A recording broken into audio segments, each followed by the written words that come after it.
Boa tarde a todos aqui presentes. Vamos dar início à nossa apresentação referente à nossa resenha Linguagem e Escrita.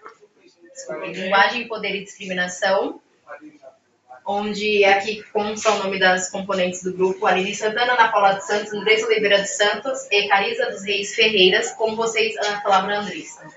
Bom, boa tarde a todos. A nossa resenha, a nossa pesquisa de estudo foi feita em cima do livro Linguagem, Poder e Discriminação, e do Maurício Guiner. E assim, aqui nós temos a nossa resenha composta por uma introdução e três subtítulos: uma perspectiva histórica, uma perspectiva linguística e gramática normativa e discriminação. Na introdução, o renomado linguista ele nos mostra que não se pode reduzir uma linguagem para uma norma padrão. E ele nos mostra também que a linguagem ela não é um veículo somente de comunicação. Ela é um referencial para mostrar a posição que ocupa o falante e o ouvinte. Aqui, nós vamos passar para vocês agora uma perspectiva histórica. Vamos falar um pouco de uma perspectiva histórica. Nesse primeiro capítulo, o autor relata as mudanças que se obteve desde o tempo da Idade Média até agora, sendo na linguagem, nas normas linguísticas e escrita.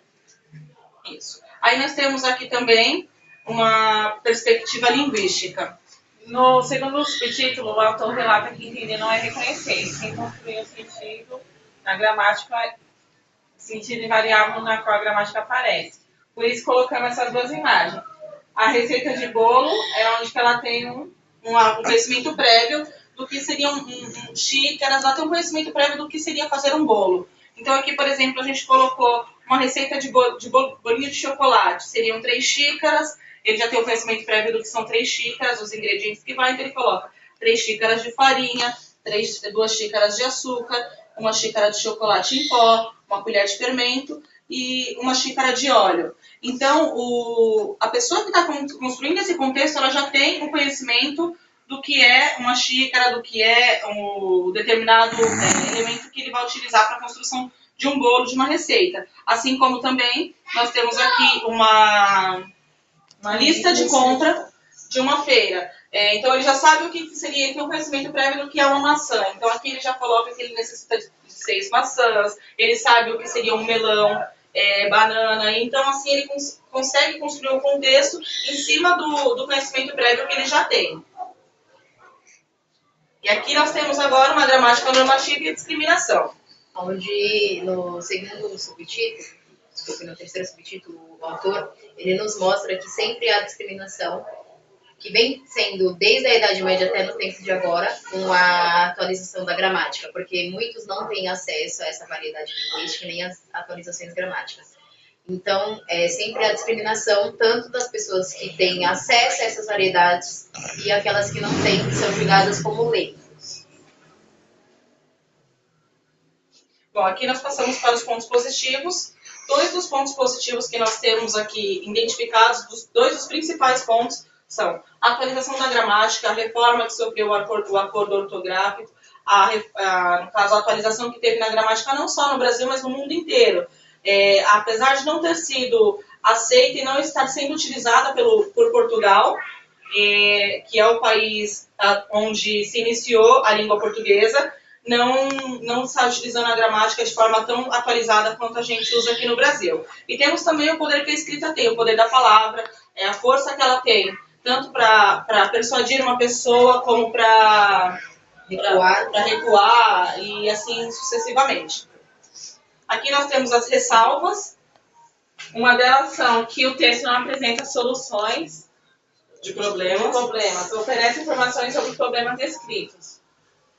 Ou seja, ele apresenta o problema, ele não apresenta a resolução, ele apresenta o problema pra gente, mas ele não apresenta assim, tem que se resolver de tal forma, de determinada forma se resolve, ele não apresenta uma solução de problemas. E ele também tem as informações sobre os problemas descritos, no caso, referente da onde surgiu a discriminação, por que existe a discriminação, o que impulsiona a discriminação a continuar mais forte ou mais fraca no decorrer do tempo, dos anos que se passam. E temos também as sugestões, que a gente deixou aqui para para o texto. A gente indica, né? A gente informa que o livro ele é muito complexo, ele deveria conter uma linguagem mais simples, uma abordagem mais simples, e também que ele dá muita volta para chegar na onde ele deseja informar a solução, informar o que está ocorrendo.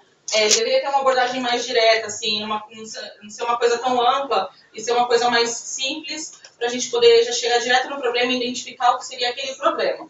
Aí nós vamos passar para outros 2 pontos importantes, que são 2 pontos positivos também, que é a contestação da discriminação e a comunicação entre o falante e o ouvinte. Ou seja, vem sempre tendo a discriminação. Ele contesta que tanto de raça, política, religião, vem sendo discriminados entre os públicos sociais. E também ele informa que é preciso saber falar, saber quando pode e quando deve falar. E temos também a comunicação entre o falante e o ouvinte, ou seja, por exemplo, podemos citar aqui a posição que ocupa um pastor numa igreja, um padre que faça um sermão, ou um político, ou um professor e um aluno, um político que está dando já a palavra, ele está Dando uma palestra. Está dando uma palestra, ele está passando as informações de uma campanha. Então, assim, Sempre é quem sabe mais, passando para quem sabe menos, ou havendo também uma troca de informações. Por isso que é a posição entre o falante e o ouvinte, e mostrando sempre que um tem uma hora de falar e o outro uma hora de ouvir, e assim vice-versa, para que possa ter um diálogo. E nós temos aqui também, para quem é indicado esse livro, essa Linguagem, Poder e Discriminação, ele é indicado para estudante de linguística, estudante de letras e interessados. Sim, porque ele contém uma abordagem com as palavras, a colocação que as palavras têm nesse livro especificamente, ele é uma colocação muito difícil, é de difícil compreensão. Como a gente sempre disse, no que a gente dá nossas pesquisas. É um texto agradável, desde que você tenha um conhecimento. Quando você tem o conhecimento, você já sabe o que você está buscando, o que você está pesquisando, você tem um conhecimento melhor, então já fica uma leitura agradável de você abordar um texto desse. Mas enquanto você não tem, fica um pouquinho complicado. E aqui também nós temos a bibliografia, que é Maurício Guiner, sobre o texto Linguagem, Poder e Discriminação. tirado do livro Linguagem, Escrita e Poder. E aqui nós deixamos para vocês uma frase de reflexão, que é: Aprender é a única coisa que a mente nunca se cansa, nunca tem medo e nunca se arrepende. De Leonardo da Vinci. Bom, aqui nós deixamos uma vez mais o nosso agradecimento a todos que estão aqui presentes. E deixamos também o nosso contato para que, caso haja alguma dúvida, alguma informação, ou que queiram acrescentar alguma coisa à nossa pesquisa, estamos disponíveis, aberto. E caso tenha alguma pergunta também, estamos à disposição. Agradecemos a todos. Boa tarde. Boa tarde.